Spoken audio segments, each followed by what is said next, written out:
নমস্কার, আমার নাম দোলন হেমব্রম মাহালি, বোলপুর শান্তিনিকেতন, বীরভূম আমার বাড়ি। একটা ছোট্ট করে ফোক গান শুনিয়ে দিচ্ছি। এই গানটা আমি আগেও শুনিয়েছি, আবারও শোনাচ্ছি। আমার গানটা ভীষণ ভালো লাগে, তার জন্য শোনাচ্ছি। ও পরাণ বন্ধু রে, তোর সাথে মোরারি পরাণ বন্ধু রে, তোর সাথে মোরারি। সেজে গেলি আর কোনো দিন খবর নিলি না, সেজে গেলি আর কোনো দিন খবর নিলি না।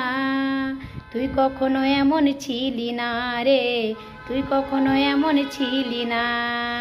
যাওয়ার আগে বলেছিলি, যাওয়ার আগে বলেছিলি, আমার জন্য আনবি একটা রঙিন তাঁতের শাড়ি। পরাণ বন্ধু রে, তোর সাথে মোরারি পরাণ বন্ধু রে,